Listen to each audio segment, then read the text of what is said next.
Masigla at masagana ang Barangay 2 noong nakatira pa roon ang dalagang si Lani. Isa ang kanilang barangay sa pinakaligtas at payapang barangay sa probinsya ng Bacolod. Marami rin ang mga dayuhan mula sa ibang bansa ang pansamantalang tumigil sa lugar, gawa ng katabi lang ng barangay ang dagat. Bukod sa kagandahan ng lugar, mababait at masayahin din ang mga nakatira roon. Nagbibigayan ang mga tao. Hindi pa uso ang tsismis sa kanila. Ang mga tao pa roon ay marurunong manahimik, lalo na kapag may nangyayaring hindi maganda. Lunes ng hapon noon, abala ang dalagang si Lani sa pagbabalat ng saging. Lulutuin niya kasi yun at gagawing banana Q na kanya rin namang ilalako. Ang pagtitinda ng banana Q ay siyang naging hanap buhay ng babae. Nakilala siya ng mga tao at ilang dayuhan bilang pinakamasarap na banana Q. Kapag si Lani ang naglalako, hindi malabong maubos kaagad iyon bago pa man sumapit ang gabi. Oh, anak, patatapos ka na ba riyan? Para naman makapagpahinga ka na muna. Kanina ka pa nakaharap dyan sa init. Nasa bakuran sila ng mga sandaling iyon. Doon din nakapwesto ang kanilang lutuan. Kasama ni Lani ang kanyang nakababatang kapatid na si Alvin. Ayos pa naman ako, ma. Malapit na rin matapos ito. Konti na lang naman ang lulutuin namin at siguradong maglalako na kami ni Alvin. Ano ko, sasama na naman pala yung kapatid mong yan. May kailangan na naman sigurong bilhin ang mohong na to kaya e-extra na naman sa'yo. Ang galing mo, ma. Paano mo nalaman? Hoy, Alvin, abay kilalang kilala na kita. Kahit yung pagkabuhol-buhol ng bituk at amoy ng utot mo, alam ko, kitang-kita sa mata mo eh. At saka, abay hindi ka naman tutulong sa ate mo kung wala kang kailangan. Ayos na yun, ma. Kaysa naman hingi lang ng hingi kahit wala namang ginagawa. Oh, di ba? Tama si ate. Swerte nga kasi si ate kasi may kasama siyang gwapo. Tsaka, tingin ko, takaw tingin ako sa mga customer na babae, no? Ay nako, binuhat na naman ang sariling bangko. Magsiba ka na nga lang, humihina na ang apoy. Lumipas ang ilang minuto ay tuluyan na ngang naluto ang mga banana Q. Inilagay nila iyon sa bilao pagkatapos nagpaalam na rin kay Aling Gina. Mag-iingat kayo ha, huwag masyadong papagabi. Opo ma. Napangiti na lang ang matandang si Aling Gina. Hindi ito makapaniwala. Malaki na ang kanyang dalawang anak. Parang kailan lang kasi, buhat-buhat niya pa si Alvin habang si Lani naman nakakapit pa sa kanyang kamay. Samantala, naglakad na rin ang mag-ate para ilako ang tinda nilang banana Q. Nang madaanan nila ang bilyaran, ay nangalahati agad ang kanilang tinda. Marami kasi sa mga customer na lalaki roon ang nahuhumaling kay Lani. Siya rin kasi ang tila tinaguri ang crush ng bayan. Ayos talaga ha. Wala pang 20 minutos, kalahati na lang. Iba ka talaga ate. Sana huwag kang papangit ha. Patawa-tawa pa si Alvin habang bitbit ang bilao bilang dala. Masarap din kasi ang luto natin kaya binabalik-balikan. Walang kinalaman ng kagandahan ko rito, no? Nagpatuloy ang dalawa hanggang mapadaan din sila sa sabungan. Maraming tao noong mga sandaling yun dahil may mga dumarayong galing pa sa ibang barangay. Pinakyaw ang kanilang mga tindang banana Q. Nagtira lamang si Lani ng 2 stick na banana Q para sa kanyang special na customer, ang dayuhang si Iban. Mapalad ang mga ngiti ni Alvin noon dahil siguradong mapapaaga ang uwi nila. Ibig sabihin lang nun, mapapaaga rin ang kanyang sahod. Bakit di mo pa pinaubos lahat ate? Ititira mo naman siguro yun para dun sa Amerikanong yun, no? Evan ang pangalan niya. Palagi mo na lang nakakalimutan. Sabihin mo nga sa akin, may namamagitan ba sa inyo ng Eva na yun? Natawa si Lani sa sinabi ni Alvin. Ano ka ba? Siyempre wala. Lagi lang ako nagtitira para sa kanya. Kasi alam ko na mahilig siya sa banana Q. Isa pa, mabait siyang tao. Naalala mo ba nung tinulungan niya si Mama sa pagbubuhat dun sa mga pinamili? Naalala ko pa yun ate. Pero nakaraang buwan pa yun ah. Oo nga, nung nakaraang buwan pa, hindi ba uuwi sa Amerika ang iba na yan? Ayon sa kanya, gusto niya parang magbakasyon dito sa atin. Magsasalita pa sana si Alvin nang may makabanggaan ang ate niya na isang lalaki. May katangkaran ang lalaki at gwapo. Noong una, inakala nilang dayuhan ito kung hindi pa ito nagsalita. Paumanhin, hindi ako nakaiwas. Ayos lang, hindi naman ako nasaktan. Pinagmasdan ni Alvin mula ulo hanggang paa ang lalaki. Sa pormahan lang, alam ni Alvin na may pagkawerdo ang lalaki. Maluwang kasi ang suot nitong damit at pantalon. Sa susunod tumingin ka sa dinaraanan mo ha, pasalamat ka. Hindi nasaktan ng ate ko, kung hindi. Alvin! Nanahimik agad si Alvin nang sawiin ito ng babae. Pasensya na uli. Sa susunod, itutuon ko ng atensyon ko sa daan. Alfredo nga palang pangalan ko. Sa tingin ko na sa 20 ka pa lang. Ganun din ang edad ko. Medyo namangha si Lani dahil nagawang hulaan ng binata ang kanyang edad. Ang galing mo naman! Paano mo nalaman? Kita sa mukha ni Lani ang saya habang kausap ang lalaki.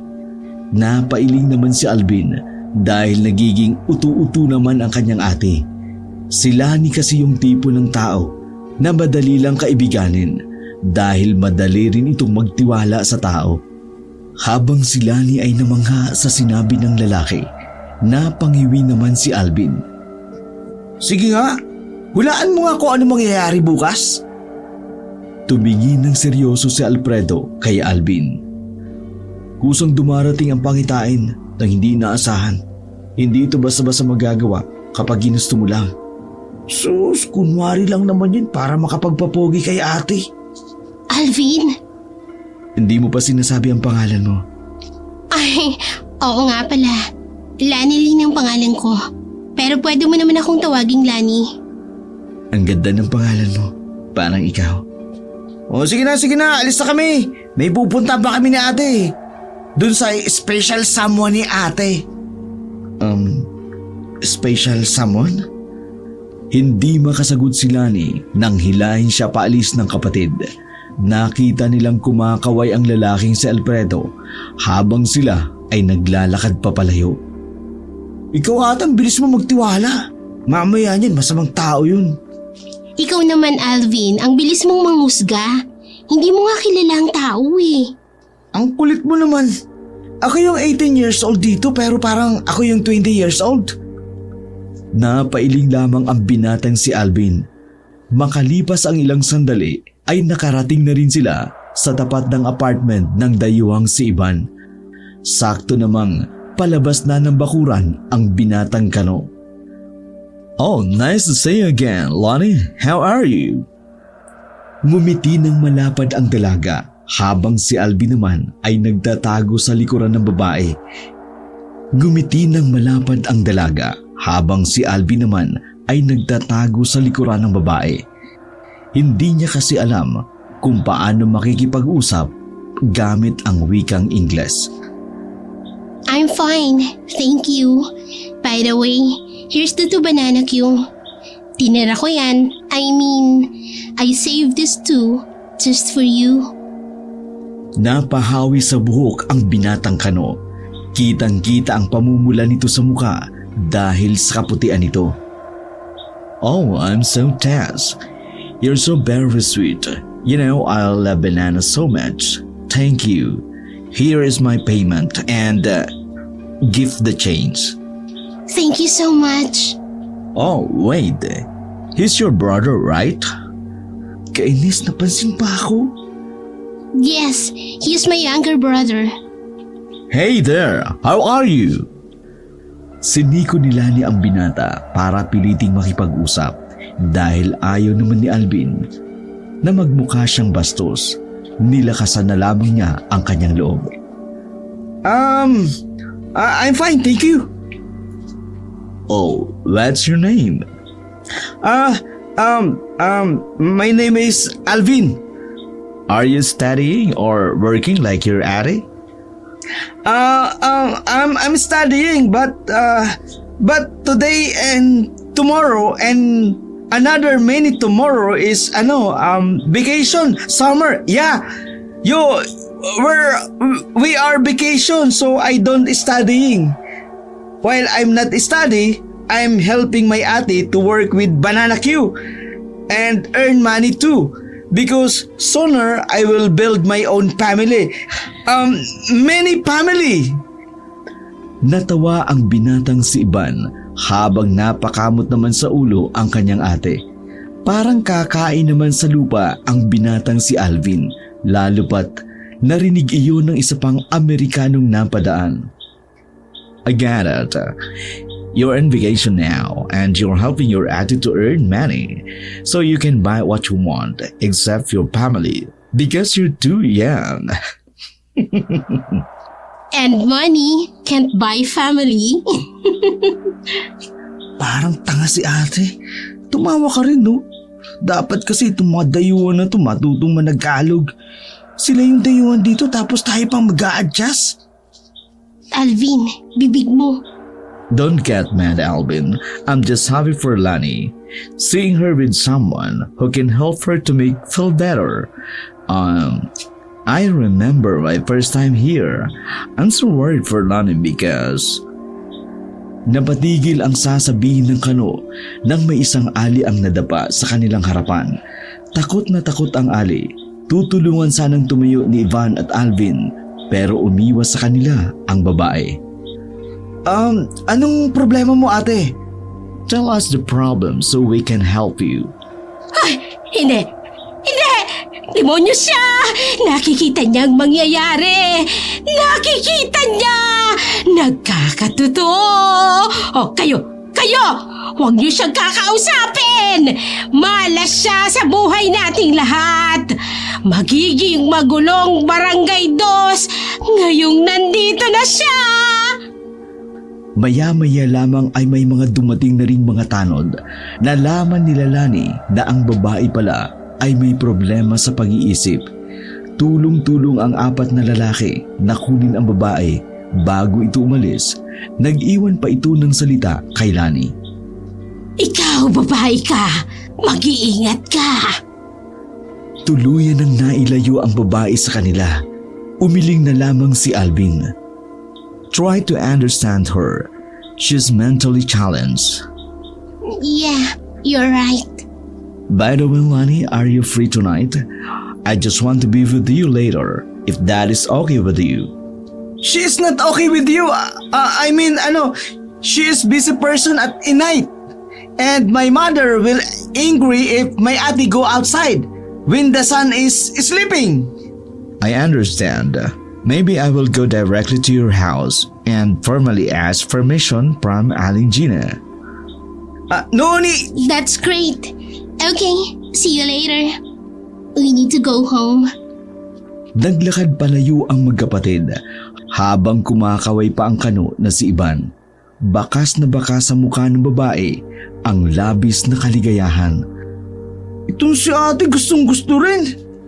Evan is a good guy. Magtagalog ka nga. Wala na si Ivan. Basta, maging mabait ka sa kanya. Wala naman siyang ginagawang masama.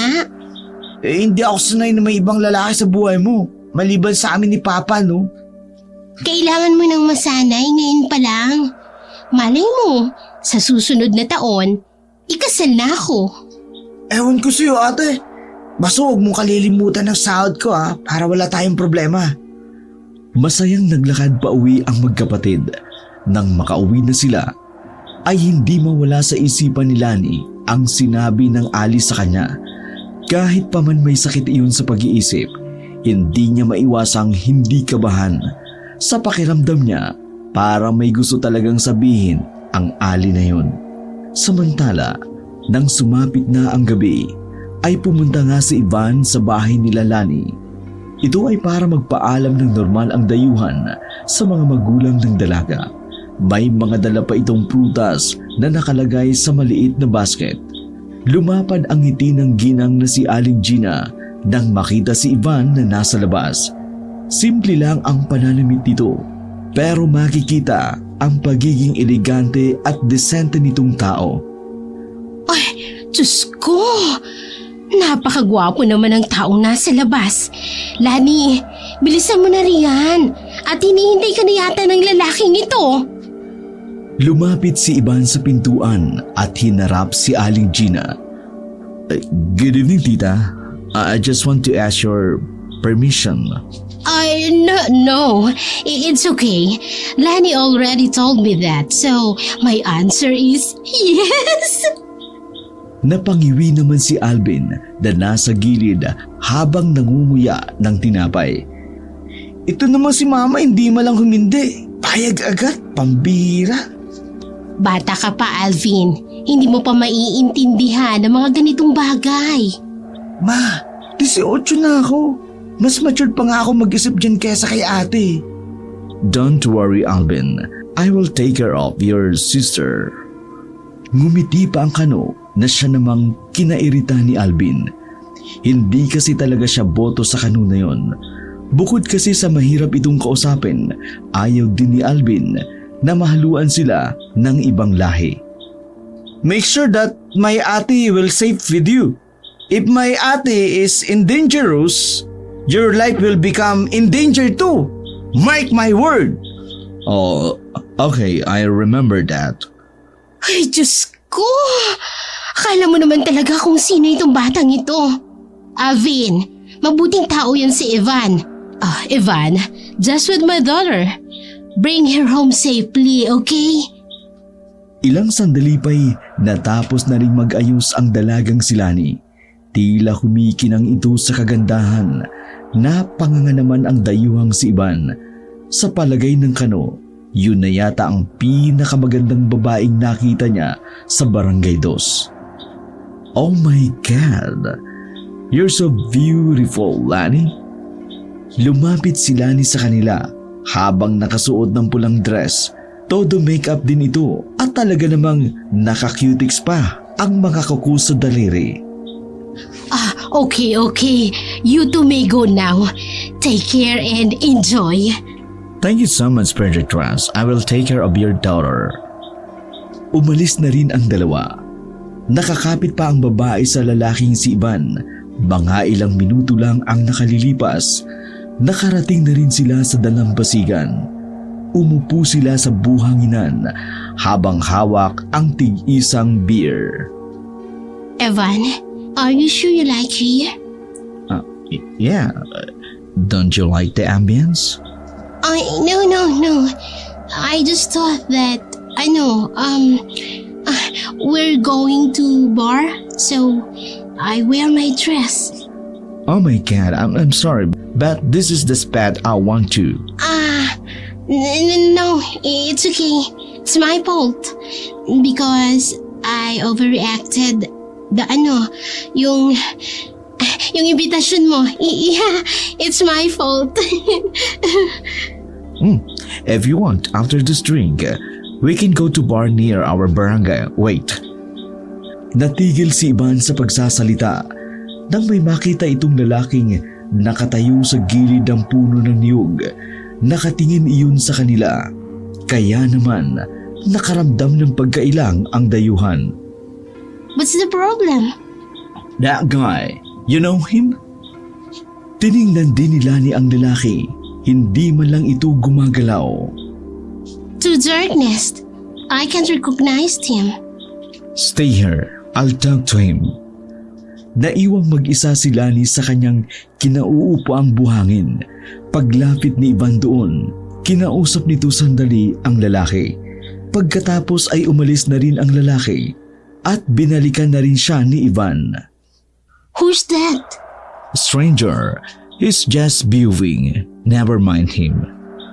Nagpatuloy ang dalawa sa pagkukwentuhan. Pagkatapos ay nagpunta sila sa maliit na bar na di naman kalayuan sa kanilang barangay. 11:00 lang matapos sila roon.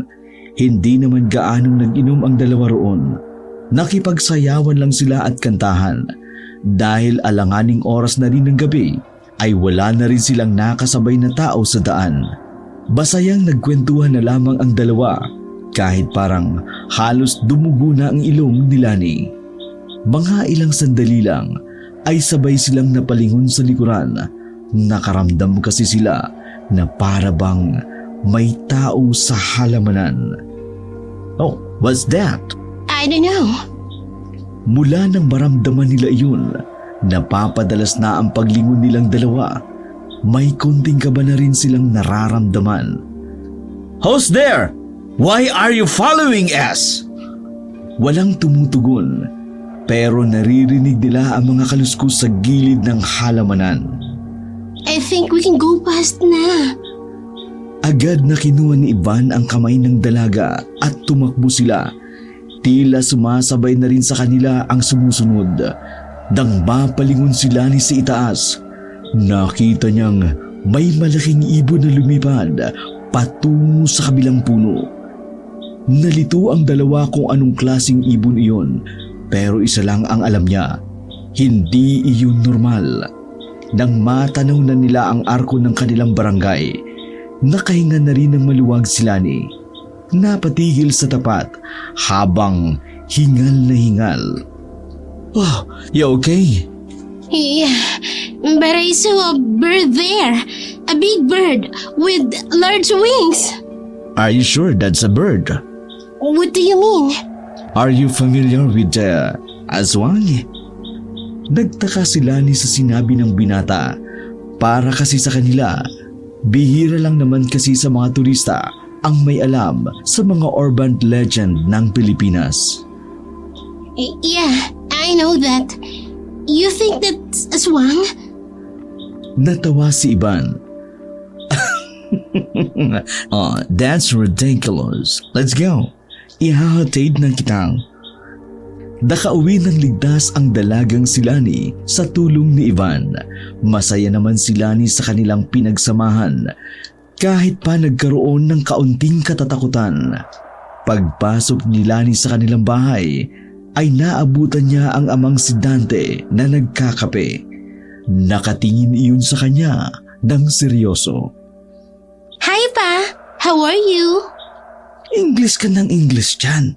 Kasasama mo dyan sa kanuna yan. Saan ka ba naman galing? Uwi ba naman ito ng matinong babae? Ang 11:11 na ng gabi. Kalmado lang naman si Mang Dante. Hindi naman ito mukhang galit, bagkus mababa ka sa mukha nito ang labis na pag-aalala. Masyado kasing maselan ang lalaking si Dante pagdating sa nag-iisa nitong anak na babae. Ingat na ingat siya dito. May mga pagkakataon nga na mas may pakialam pa ito kay Lani kesa kay Alvin. Nagkasiyahan lang naman kami ni Evan, Pa. Nagpaalam naman ako at saka pinayagan naman ako ni Mama. Pasensya na po kung hindi ko na po kayo nahintay para po makapagpaalam. Humigop ng kape si Mang Dante. Nakadikwatro habang nakaupo sa katre. Wala namang problema sa akin kung magkanobyo ka. Nasa tamang edad ka rin naman, di ba? Nakapagtapos ka rin naman ng koleyo. Baka sa susunod na buwan magtrabaho ka na rin. Pero ang ayoko lang yung ganito. Gabi ka nang umuwi. Kung kailan tahimik ng paligid. Alam mo ba kung gaano kadelikado ngayon sa probinsya natin? Napayuko na lamang ang babae habang nilalaro ang kanyang kulay pulang daliri. Marahil hindi nyo pa alam. At huwag nyo na lang din munang ipagkalat ha. Doon kasi sa imbakan namin ng karne sa trabaho ko, may nakitang aswang. Agad na nagtayuan ang balahibo ng dalagang si Lani. Hindi na nito napigilan ang mabilis na pagtibok ng puso niya. Oh, bakit? Akala mo ba sinasabi ko lang ito para matakot kang lumabas ng gabi?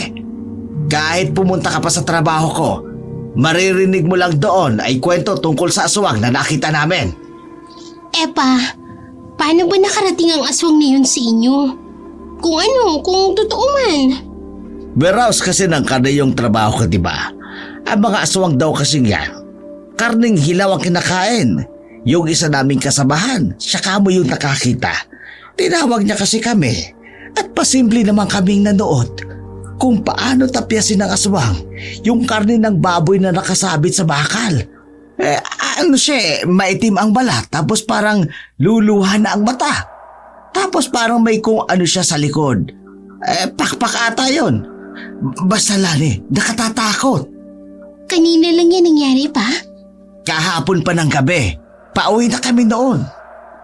Namutla ang dalaga sa kanyang narinig. Yun din kasi ang unang pagkakataon na narinig niyang nagkwento ang kanyang tatay tungkol sa aswang. Kapag si Mang Dante ang nagkukwento, kapani-paniwala talaga. Hindi lang sa trabaho namin meron. Sa kabilang barangay, may inaswang daw na buntis. Muntikan na raw madali yung buntis. Pumasok na raw sa bahay. Ang maganda lang sa nangyari, dumating yung asawa ng buntis. Kaya umalis lang yung aswang. Ay Panginoon ko, bakit kaya nagsisilitawan ng mga aswang dito? Wala namang aswang sa probinsyang ito dati. Hindi na nakapagsalita si Lani, nanahimik na lamang siya habang pinakikinggan na lamang ang sinasabi ng ama. Sige na Lani, magpahinga ka na ha, kay bukas ng hapon aalis tayong kasama si Alvin. Huwag kang magtanong kung saan tayo pupunta, basta aalis tayo. Hirap makatulog ang babaeng si Lani ng mga sandaling yun. Mabilis na nabura ang kaligayahang dulot ni Iban. Napalitan na lamang ito ng kababalagan sa kanilang isipan. Bumangon na lamang saglit ang dalaga at dinampot ang kanyang paboritong pocketbook habang nakahiga katabi ng kanyang ina. Napatingin siya sa bintana. Nakabukas pa kasi iyon para makapasok ang sariwang hangin. Sa hindi maipaliwanag na dahilan, lumapit ang dalaga roon, dala ang pocketbook. Sumilip siya sa labas. Napapikit pa siya nang may maaninag na anino na nagbumula sa bubungan. Pero pagdilat niyang muli, wala na ang anino. Guni-guni ko lang yata. Mukhang kailangan ko na talagang matulog. Isinarado na lamang ni Lani ang bintana sa kapilit na makatulog. Kinabukasan, mag-aalas 9 na nang magising si Lani. Ang madaldal na ina sa kanilang maliit na sala ang gumising sa natutulog na diwa ng babae. Kausap na kasi ng kanyang ina ang kakilala nitong kapitbahay. Ay, nako! Kung totoo nga yung haka-haka, ay delikado na palang lumabas sa gabi. Siguro, hintayin na lang natin ang barangay natin kung anong gagawin nilang aksyon. Sige na't mamamalengki lang ako, ha? Umupo si Lani sa kama at papikit-pikit mata pa. Kay aga-agang daldal mo, ma. Ano bang pinag-uusapan ninyo? Bumuntong hininga ang ginang habang nakapamewang sa harapan ng lamesa. Ay nako, may isang lalaki raw kasing nakakakita ng hinaharap. Abay nakausap ng kapatid ni Finabuntes. Ang sabi daw ng lalaki, may mga ngaswang daw sa barangay natin. Aba, nagkatotoo nga. Yung lalaki daw na yun ay totoo talagang nakakakita ng hinaharap. Sabi pa nga daw ng isang lalaki, may mamamatay raw na alagang baka mamayang gabi. At aswang lang daw ang gagawa nun. Kaya nga yung may mga alagang baka, inilagay na nila sa bakura nila dahil sa babala nung sinasabing lalaking yun. Nakakakita ng hinaharap? Naalala bigla ni Lani ang lalaking si Alfredo. Malakas ang kutob niyang yun ang tinutukoy ng kanyang ina at ng iba pang naroroon. Matapos ang pag-uusap na yun, lumabas si Lani para bumili ng makakaing almusal. Malayo pa siya sa tindahan ay nakasalubong niya na ang lalaking si Alfredo. Wala pa ring emosyon ang mukha ng lalaki. Werdo pa ring tingnan. Lani, magandang umaga. Hindi alam ni Lani ang sasabihin, kaya ngumiti na lamang siya. Nakaramdam din siya ng pagkailang. Nabalitaan mo na ba ang nangyari sa buntis? Nakita ko yun sa panaginip ko. Kanina, may pangitain uli ako. Lani, lumayo ka muna sa lugar na walang gaanong tao. Kung alis ka man, dapat may kasama kang magpoprotekta sa'yo. Nakita ko yun sa vision ko. Babae naman ang porterya ng mga aswang. Tama. Mababalot ng katatakutan ng barangay na ito dahil sa kanila. Dahil sa mga aswang. Alfredo, nakakatakot naman yung sinasabi mo. Nakakatakot? Pasensya na. Pero ito mga sinasabi ko, nagsisilbing babala lang para sa lahat. Kung hindi kayo maniniwala, baka mahuli ang lahat. Sige na Alfredo. Bibili pa ako ng pang-almusal. Nasa peligro ang buong barangay ninyo. Kailangan nyo nang kumilos bago pa maging huli ang lahat. Ngumiti na lamang si Lani ng pilit, saka naglakad papalayo. Nakatingin pa sa kanya ang lalaki. Palagay niya, si Alfredo ang nakita ni Ivan noong nasa dalampasigan sila. Walang tindang banana queue si Lani noong mga araw na yun dahil nga aalis sila. 3:00 ng hapon ay nakapaganda na rin ang dalaga. Nakabihis na rin si Mang Dante. Ang tangi na lamang nilang hinihintay ay si Alvin. Nak, ayos ka lang ba? Kanina ko pa napapansin magulo ang utak mo. May iniisip ka ba? Wala naman pa. Sigurado ka ba? Hinawakan pa ng lalaki ang anak sa magkabilang pisngi. Ayos lang ako pa, pero napapaisip lang ako. Tungkol saan? Sa aswang? Tumango ang babae. Bakas pa rin ang kaba sa mukha nito. Wag na munang masyadong isipin yon. Wala pa naman sa atin yun, anak. Tsaka kung pupunta yon, nako, maraming barumbadong lalaki ang tutugis sa kanya. Hindi pa ba nakwento sa'yo ni Mama yung nangyari? Yung kapatid kasi ng kakilala niya na buntis, inaswang. Tapos, may isang lalaki raw na nakakakita ng hinaharap. Nakita ng lalaki sa vision niya na may mga aswang daw na manggugulo rito sa atin. Hindi kaya magkatotoo? Kasi yung sinabi ng lalaki, nagkatotoo dun sa buntis Alam mo anak, ang aswang, totoo yan. Pero yung ganyang hula, nakakakita ng hinaharap, nako malabo yan. Diyos lamang ang pwede makagawa niyan. Huwag mo muna yung masyadong isipin. Basta ang sinasabi ko sa'yo, huwag kang uuwi ng alang-aling oras. Teka, ang tagal naman itong si Alvin.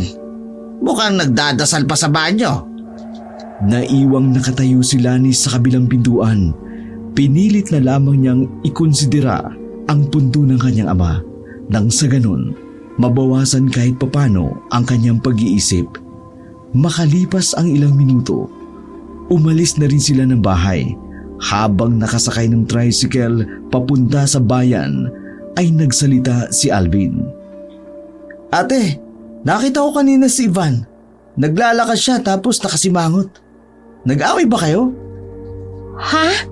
Hindi Buong maghapon ko na siyang hindi nakakausap. Alam mo naman, nakakapunta lang naman ako sa apartment nila kapag nagtitinda tayo. Basta, ayoko sa taong yun. Pagdating nila sa bayan, tuwang-tuwa si Lani at Alvin. Sahod pala ng kanilang ama. Binilhan ni Mang Dante ng bagong dress ang dalaga, habang si Alvin naman, binilhan din ng bagong sapatos na itim at pantalon. Nalalapit na rin kasi ang pagbabalik nito sa paaralan. Kumain din sila sa paborito nilang kainan pagkatapos nilang mamili. Nasa kasagsagan sila ng pagkain nang marinig nila ang usapan ng dalawang manong sa kabilang lamesa. Ewan ko naman kasi sa anak kong yan. Alam niya naman na wala siyang kasamang lumabas. Lumabas pa talaga ng alauna. Mabuti na lang kamo may dumaang truck. Ayun, naitakbo siya sa ospital. Alay pare, alay, buntis yata yung anak mo kaya nilapitan ng aswang. Buntis? Tomboy ang anak ko. Ay, oo nga pala. Napatigil ang mag-ama sa kanilang pagmuya. Hindi inaasahan ni Lani na hanggang sa bayan ay nakarinig sila ng ganung klaseng usapan. Isa lang ang naisip ng babae. Laganap na talaga ang aswang kahit saang parte ng kanilang probinsya. Puro aswang na lang naririnig ko kahit saan pumunta. Nakakatakot ba talaga ang mga aswang para pag-usapan ng ganyan? Gumisi lamang si Mang Dante. Nakakita ka na ba ng aswang? Hindi pa, pero bakit? Kapag nakakita ka ng aswang, baka habang buhay mong maging bukang bibig. Bakit? Nakakita ka na ba pa? Oo, sa trabaho namin nung nakaraan. Sobrang nakakikilabot. Bakit ang mukha? Mas pangit pa sa mga nanliligaw sa mama mo. Kahit sino magaling na pintor, hindi susubukang ipinta yon. Huminga ng malalim ang dalagang si Lani. Pa, kung ayos lang, wag na natin pag-usapan ng aswang. Nagkatinginan si Mang Dante at Alvin. Nagkasundo ang dalawa kung kaya't nanahimik na lamang sila. Ginabi ang mag-ama sa daan dahil kung saan-saan pa sila pumunta. Bukod pa roon, naging pahirapan din ang sasakyan.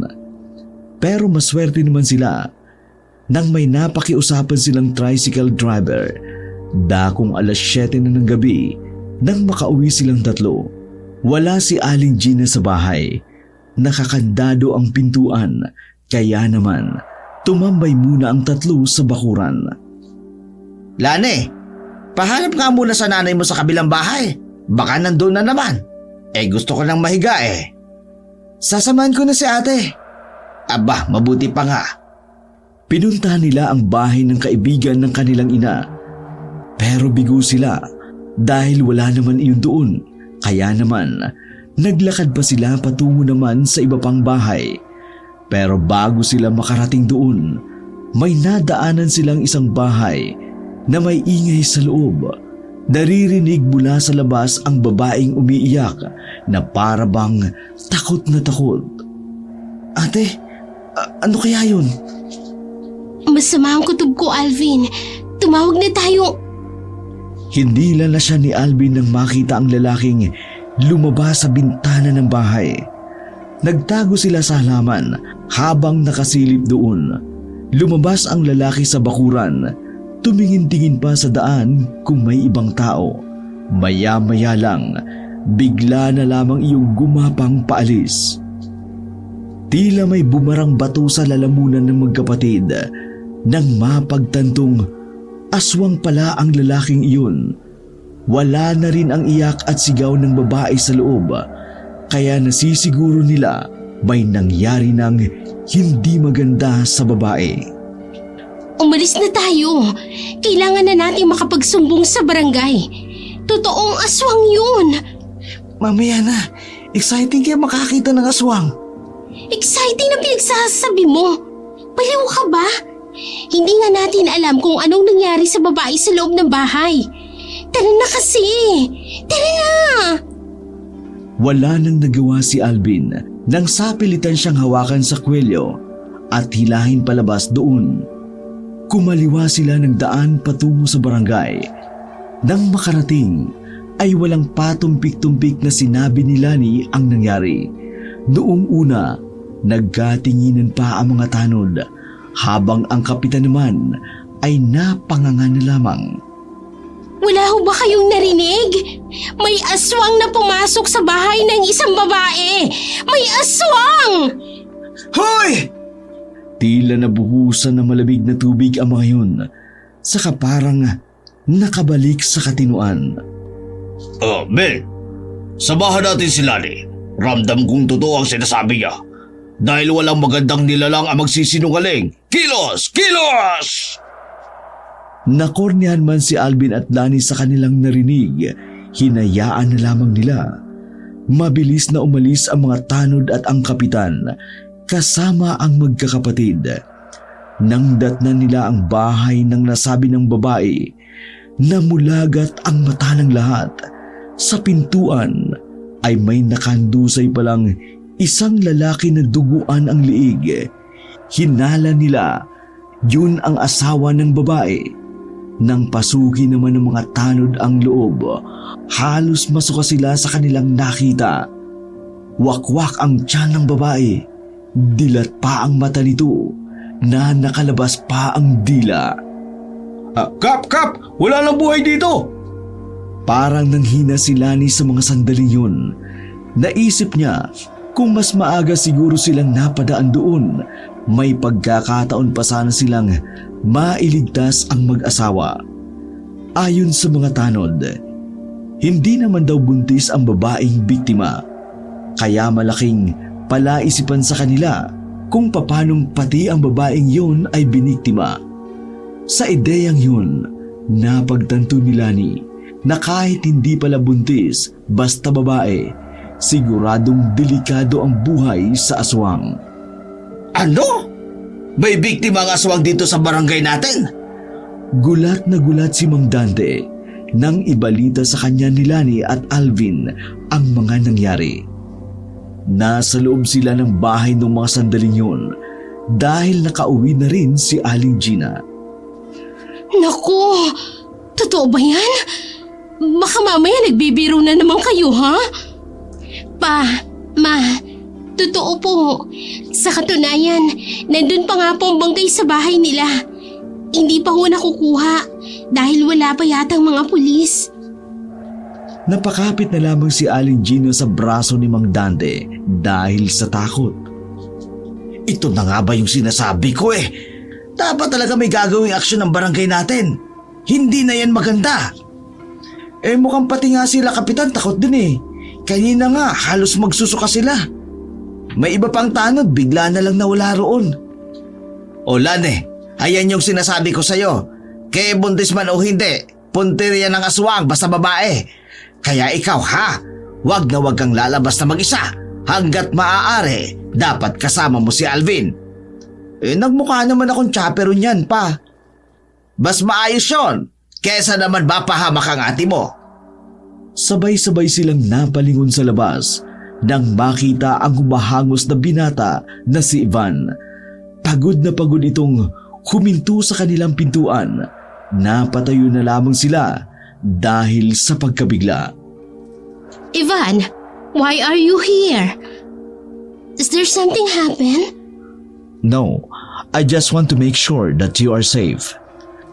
Agad na umarko ng ngiti ang mukha ng dalaga, pero agad din naman niyang binawi nang mapansing nakatingin ang ama. Don't worry, my daughter is safe now. Thank for your Alvin. Ano nga English nang napunta rito? Thank you for coming. Please come again. Lani is safe. Thank you for coming. Please come again. Nagkatinginan si Lani at Ivan, maging si Aling Gina ay naguguluhan din. I'm sorry. Papa said thank you for checking me. Don't worry, I'm okay. But I'm a little bit scared earlier.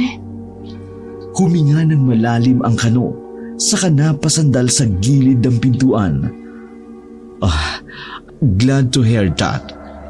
Wait, are you ligaw may anak? Ligaw? What is ligaw? Ligaw is lost direction.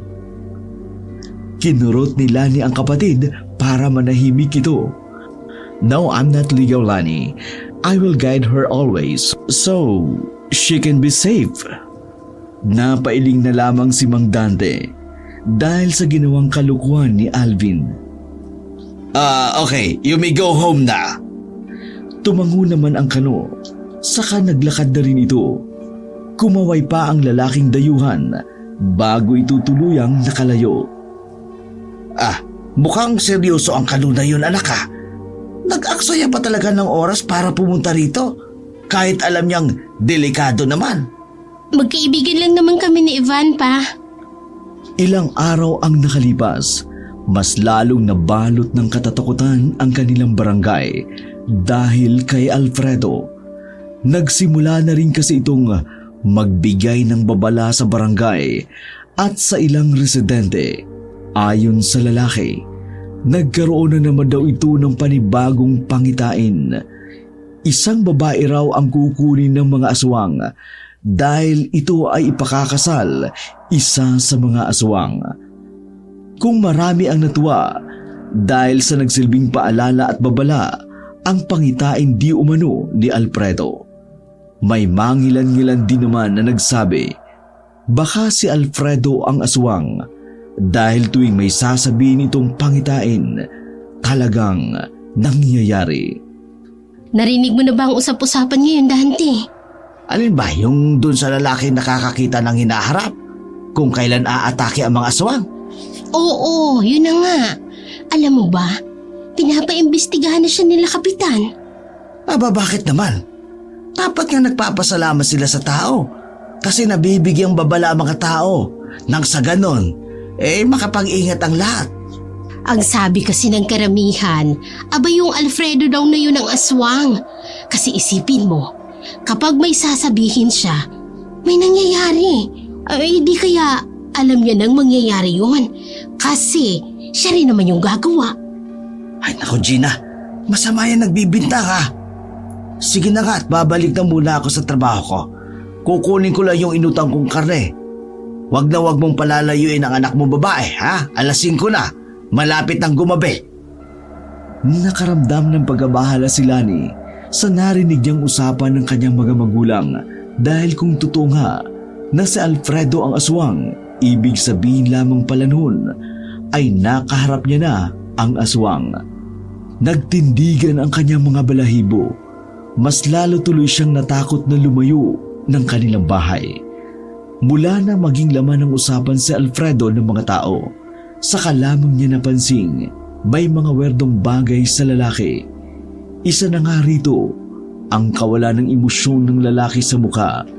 Bigla-bigla na lamang sumusulpot. Higit sa lahat, walang nakakaalam kung saan ito nakatira. Nanatili lang si Lani sa kanilang bahay hanggang sa sumapit ang gabi. Kasama niya si Aling Gina sa bakuran habang sila ay nagluluto ng hapunan.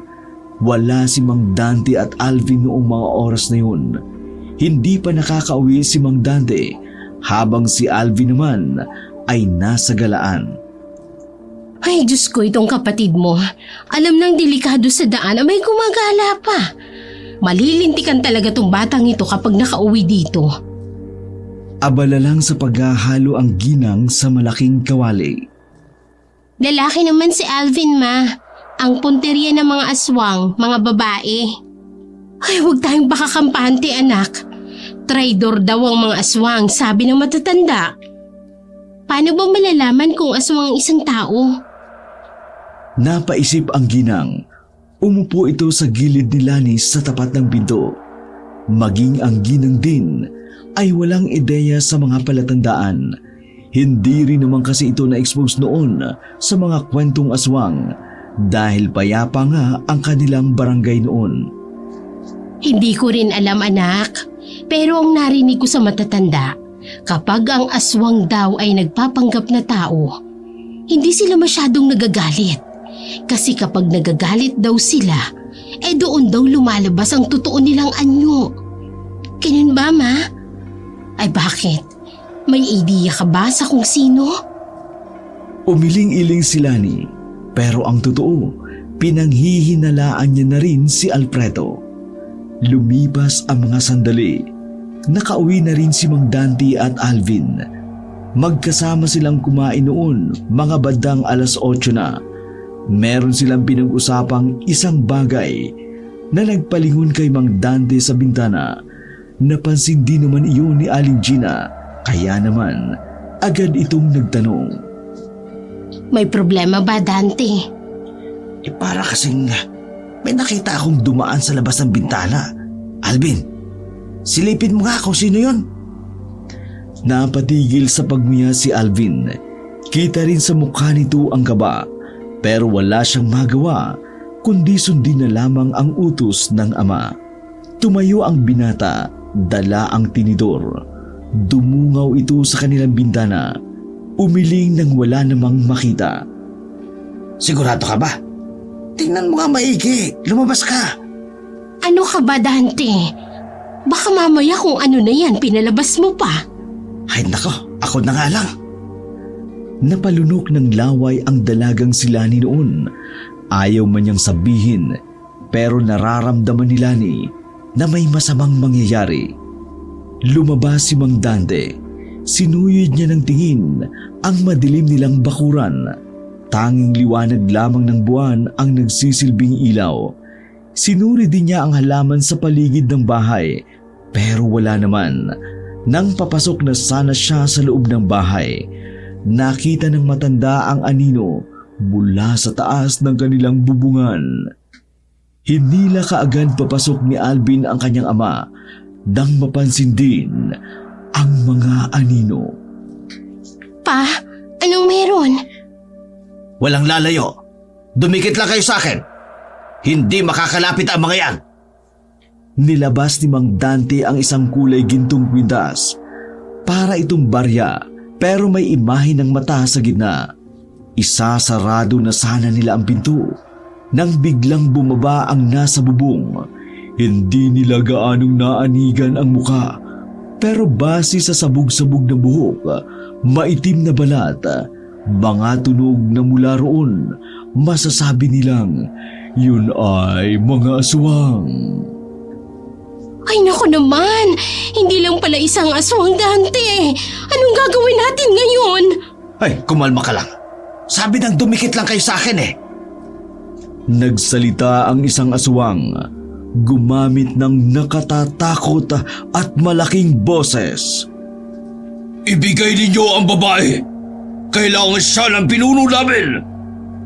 Lakas loob namang sumagot si Mang Dante. Pasensya na kayo, pero hindi pwede. Humanap na lang kayo ng iba. Hindi ka ba nakakaintindi? Kailangan siya ng pinuno namin. Kailangan silang maikasal. Hindi ako papayag. Ako ang ama niya. Isa pa mga aswang kayo. Kahit kailan, hindi maaaring maging mag-asawa ang tao at mga aswang. Kung ayaw mo, mapipilitan kaming kunin siya ng persahan. Sige, magkakamatayin muna tayo. Nang aktong lalapit na ang aswang, pero nang mapansin nila ang kwintas, ay nagkaroon ng pag-aalinlangan ang mga iyon. Umalis na kayo! Kapag hindi ako lang magpigil, tingnan nyo lang! Wala akong pakialam kahit mga aswang kayo! Naglabas ng tunog ang mga aswang. Napalatandaan ng kanilang galit. Unti-unti silang umatras. Magsisisi kayo dahil di ninyo ibinigay ang gusto ng binuno namin! Magsisisi kayo! Parang mga dagang gumapang paalis ang mga aswang at tuluyan ang naglaho sa dilim. Nang makabuelo, agad na nagsisigaw si Aling Gina. Nabulabog naman ang kanilang kalapit na bahay. Noong mga sandaling yun, lahat ng naghahapunan ay nagsilabasan. Mga kalugar! Mga kalugar! Nandito ang mga aswang kanina! Balak nilang kunin ang anak kong si Lani! Sari-saring reaksyon ang narinig nila. Ang iba ay dumiretso ng sumbong sa barangay. Ang iba naman, nagsitago agad sa kanilang bahay. Nang malaman ng kapitan ang nangyari, agad silang inimbitan doon para magbigay ng salaysay. Pagkatapos ay pansamantala rin silang pinatuloy sa barangay. Tulala at takot pa rin si Lani kahit naligtas sila sa kanilang kinalalagyan. Hindi pa rin mawala sa utak niya ang eksena na kaharap ang aswang. Sa nangyaring yun, malinaw pa kay Lani na siya ang sadya ng aswang. Habang nagpapahinga sa opisina ng barangay, isang tanod ang tumawag kay Lani. Miss Lani, hinahanap ka ng foreigner sa labas. Hindi ko maintindihan basta narinig ko lang ang pangalan mo. Nagkatinginan ang mag-asawang Dante at Gina. Si Ivan? Anong ginagawa niya rito? Sasamahan kita, ate. Diyan lang naman sa tapat. May mga tanod naman. Kahit na. Hindi napigilan ni Lani ang nakababatang kapatid. Magkasama silang lumabas ng opisina at hinanap ang kano na naghihintay sa bukana ng barangay. Kitang-kita ang labis na pag-aalala sa mukha ng lalaking si Ivan.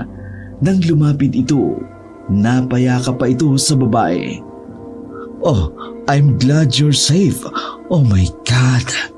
Ba't ka nandito? Our landlady told us to stay inside our apartment. She said something bad happened in Barangay Dos. She mentioned about the aswang, so I panicked and... Relaxed, okay? I'm okay now. Oh, sorry. I didn't know that you're in danger. That's okay. It's not your fault. The most important is I'm safe. No need to worry. Muling niyakap ni Ivan ang babae habang bahagya pa itong naiyak. Tila nakornihan naman si Alvin sa kanyang nakikita. Kung makasta naman akala mo talaga boyfriend. Nang maging kalmado si Ivan, sinamahan na lamang sila nito sa loob. Ito rin ang nagdala sa kanila ng pagkain. Hanggang sa sumapit ang kinaumagahan, hindi sila iniwan ng kano. Oh, maaari na kayong bumalik sa inyong mga bahay. Kapag may nangyayaring masama, huwag kayong mag-aatubiling tumawag dito sa barangay. Maraming salamat po, Kapitan. Lumabas nga ng barangay ang magkakapamilya. Parang ayaw pa nilang umuwi sa bahay nila. Nagdulot kasi sa kanila ng matinding trauma ang nangyari.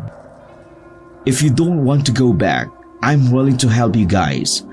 I have unit in Barangay 3. That's vacant for almost 1 month now. Pwede niyong gamitin yung aking unit to own. Nakakahiya. I mean, that's too much. Besides, our safety is not your obligation.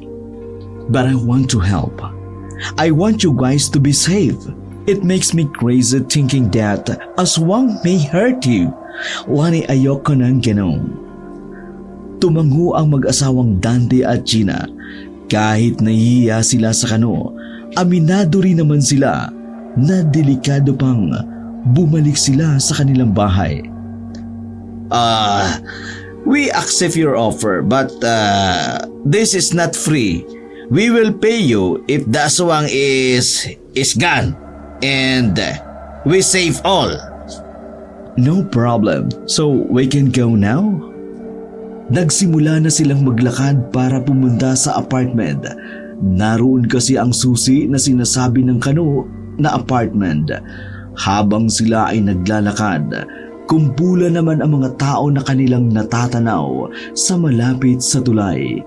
Hindi nila napigilang lumapit doon. Pagsilip nila, nagkakagulo ang mga tao. Nanlaki ang mga mata ni Lani nang mapansin ang pamilyar na muka ng nakahandusay sa gilid. Duguan, may malaking hiwa sa liig at wakwak ang tiyan.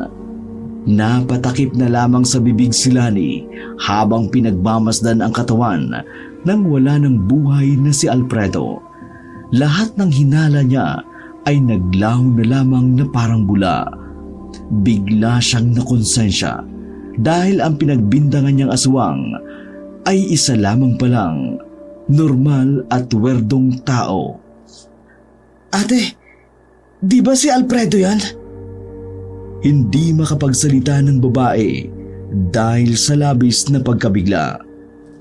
Akala ko isa siya sa mga aswang. Remember that night in beach? Siya yung lalaking nakita ko. He told me that the group of aswang will purge the Barangay Dos. And he told me that siya yung leader ng aswang group. Hindi ako naniwala because akala ko kasi he's just making fun of me. But Alfredo is dead now. Hindi siya aswang. Nanginig pa ang boses ng dalaga habang nagsasalita. Kahit ang iba ay hindi rin mapinta ang muka habang pinagmamasdan si Alfredo. Bago pa magtanghali ay dinala sila ni Ivan sa kabilang barangay. Isang bakanting bahay ang nakatirik sa di kalayuan na kanilang pinuntahan. May ilang kabahayan din naman na malapit doon, pero bakante rin naman. Sigurado ka ba dito pa? Kahit tirik ang araw, nakakatakot tumira dito. Paano pa kaya kung gabi? Wag ka nga munang umangal. Dapat nga magpasalamat ka kasi may nagmagandang loob na patuloyin tayo. Manahimik ka nga muna, Alvin. Buti di ka naintindihan kasi nakakaya ang sinasabi mo. Bumuntong hininga na lamang si Alvin. Hindi na siya nakipagtalo pa kahit masama talaga ang pakiramdam niya sa lugar na yun. Okay, kailangan nating maglinis para makapagpahinga kayo. Napangiti pa ang kano. Kitang-kita sa mukha nito ang kasiyahan, pero ganun pa man, hindi pa rin ito nakuha ang boto ni Alvin. Buong akala na magpamilya ay ligtas na sila sa unit na sinasabi ng dayuhang si Ivan. Ngunit nang sumapit ang gabi, nakaramdam sila ng pagkaluskus sa labas.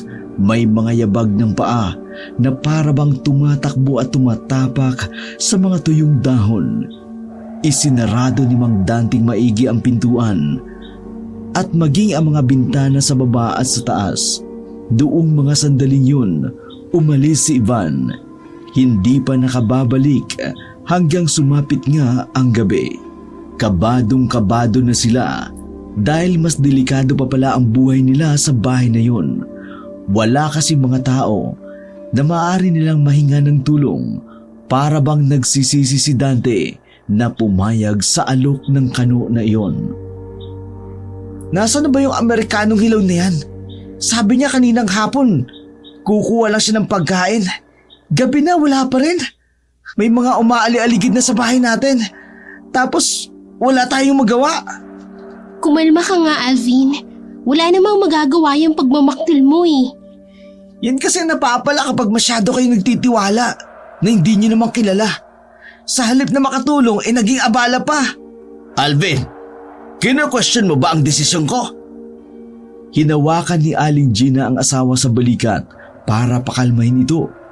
Medyo nainis na rin si Mang Dante dahil sa ingay ng bunganga ni Alvin. Sumilip na lamang si Mang Dante sa labas, gumamit ng maliit na siwang sa bintana. Wala naman siyang nakitang tao sa labas, pero masama pa rin ang pakiramdam niya. Kahit wala silang nakikita roon, alam nilang may mga naghihintay sa kanilang paglabas. Lade anak, suotin mo nga itong kwintas na ito. Total, ikaw ang pakay nila. Kailangan mo ng pangontra para hindi ka nila mahawakan.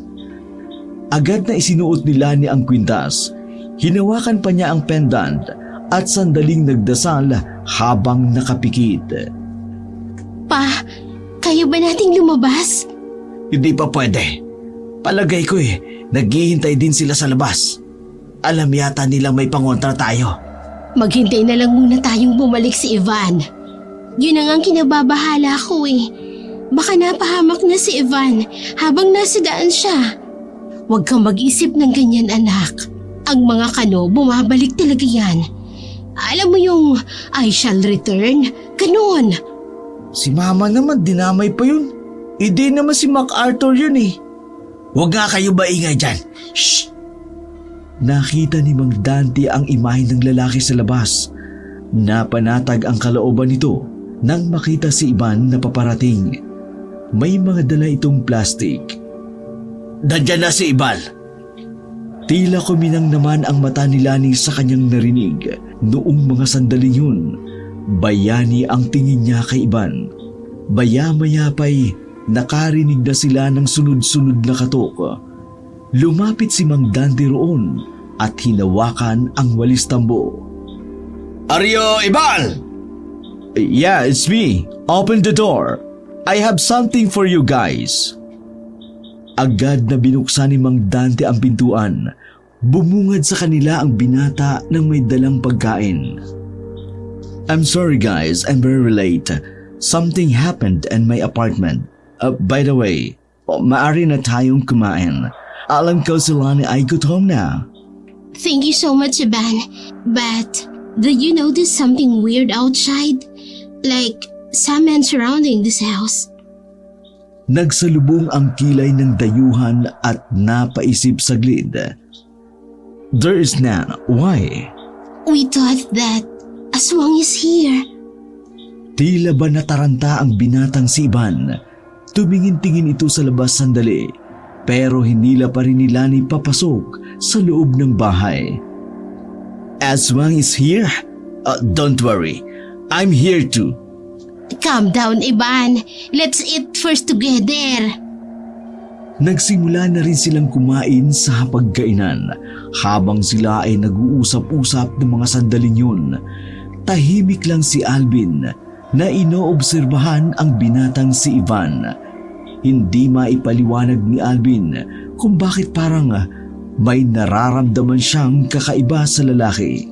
Ngunit hindi niya lang matukoy ng mga oras na yon. Alvin, bakit ayaw mong tikman ang dalang pagkain ni Ivan? Nagtutubig na lang muna ako. Baka mamaya may inilagay pang kakaibang lalaki niya sa pagkain na yan. Napatingin sa kanya si Ivan na parabang nauunawaan nito ang kanyang sinasabi. Medyo nag-iba kasi ang reaksyon ng kano. Alvin naman, yung bibig mo nga. Pasalamat ka at hindi ka naiintindihan ng tao. Ugali mo, ha? Nagkibit-balikat na lamang si Alvin sa sinabi ng ina. Nagpatuloy sila sa pagkain at kwentuhan. Hindi pa rin mapalagay si Alvin sa mga sandaling yun. Pakiramdam niya, talagang may dapat siyang malaman sa lalaki. Hanggang sa napansin nga ni Alvin ang mga gasgas sa bandang kaliwang braso ng binata. Napasinggit naman ang mata ni Alvin nang makita ang mga iyon. Napaisip si Alvin, batid niyang hindi ba sa simpleng gasgas lamang iyon, kaya naman naisipan niyang sumabad sa usapan ni Lani at Ivan. Excuse me, Ivan. Where did you get that? Ang gas-gas in your arms. I mean the wands. Napatigil si Ivan sa pagsasalita. Naging seryoso muli ang mukha nito. Nakitaan ni Alvin ng pagkataranta ang lalaki. This, like I said, something happened in my apartment. A while ago? Yeah. So, bakit why your wound is okay and dried up? Sandaling hindi nakapagsalita si Ivan. Tila ba hindi nito alam ang kanyang sasabihin. Ano na namang ginawa mo, ha, Alvin? Hayaan mo na siya, Gina. Napansin ni Alvin na parang naiintindihan ni Mang Dante ang kanyang ginagawa. Kaya naman, ipinagpatuloy niya ang pagtatanong habang si Lani naman ay natahimik na lamang. Will you please tell us why? I don't know. What are you trying to point out? My pointing out is, are you honest with us? Honest? What? If you're honest, hold my ate in hands. Ano ka ba, Alvin? Tumigil ka na nga. Hayaan mo siya, Lani. Okay, I'll do that. Ngumiti na lamang si Ivan. Pagkahawak nito sa kamay ni Lani, ay bigla agad nitong binawi ang kamay na parabang napaso o nakuryente ang lalaki. Agad naman siyang napatayo at hinila si Lani palapit sa kanila. Oh, what happened? Are you aswang? Nakita na lamang nila na namula ang mata ni Ivan. Sumilay ang galit na mukha nito. Huli ka, Balbon! Walang hiya kang foreigner ka? Aswang ka pala! Pinaikot-ikot mo kami! Ivan, anong ibig sabihin nito? Aswang siya, anak. Ang pangontra na pinasuot ko sa'yo ay pangontra para hindi ka mahawakan ng aswang. Dahil nga napapaso sila kapag suot mo ang kwintas na yan.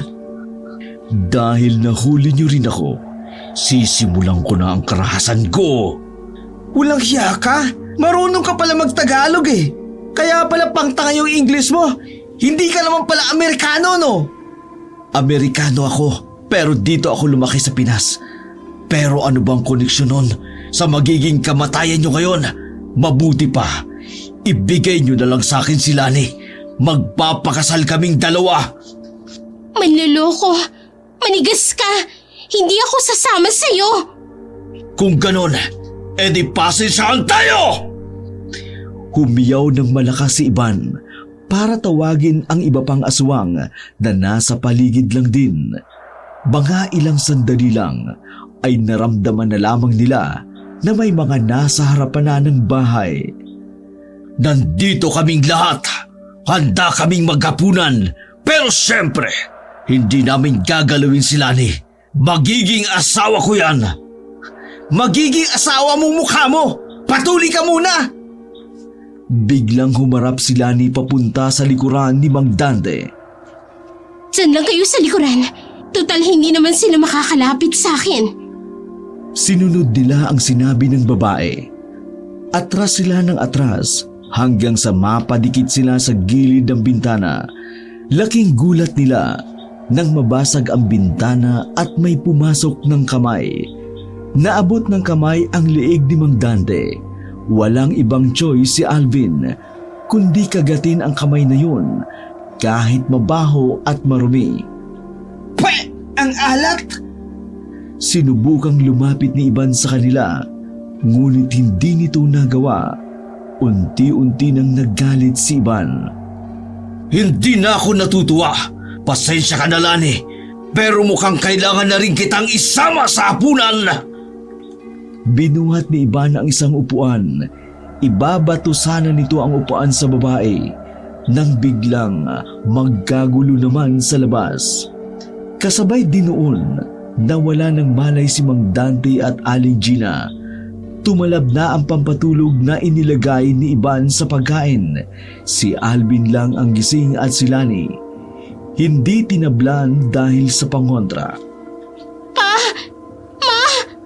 Pasensya ka na rin, pero dumating na ang mga kabrad ko!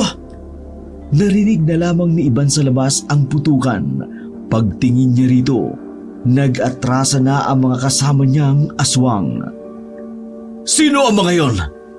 Brotherhood! Brotherhood?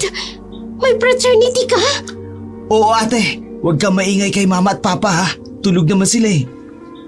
Nasa aktong aatake si Iban kay Alvin nang biglang pumasok ang isang lalaki na may dalang sumpak. Binira nito si Iban, tinamaan naman iyon sa likuran. Napadapa si Iban pero nagawa pa rin naman itong makatakbo palabas ng bintanang basag. Miko, salamat! Oo naman Alvin, ayan na oh. Rumesponde na kami. Lakad mo ko sa atin mo ha. Oo naman. Siniko nila ni si Alvin kaya muntikan na itong matumba. Samantala, hinabol naman ng ibang kasama ni Alvin ang mga nakatakas na aswang. Buti na lang talaga. Nakasalubong natin si Miko kanina. Kung hindi, yari tayo. Siya ba yung naglalako ng saging kanina? Tumangulang si Alvin at inasikaso ang kanyang mga magulang. Isinandal nila sa pader ang dalawang matanda. Tinulungan din sila ng ibang pang kasama ni Alvin para buhatin si Mang Dante at Aling Gina. Nang masigurong nakaalis na ang mga aswang, umalis na rin sila sa lugar na yun. Bumalik sila ng barangay, saka naman nagkamalay ang dalawang matanda. Nagbigay naman ng salaysay si Lani at Alvin, pinagtibay naman ito ng ilang pang miyembro ng kapatiran. Nagkaroon ng pagroronda ng mga tanod pero wala silang nakita. Pero base sa leader ng kapatiran ni Alvin na si Miko, halos lahat ng aswang ay nagawa nilang patamaan kaya siguradong wala na raw na mabubuhay sa mga iyon. Sumapit ang umaga. Sumapit ang umaga. Hindi pa rin makapaniwala si Lani sa lahat ng nangyari. Hindi niya inakala na ang lalaking nagugustuhan niya ay isa palang aswang. Hindi niya inakala na pwede rin palang maging aswang ang isang Amerikano.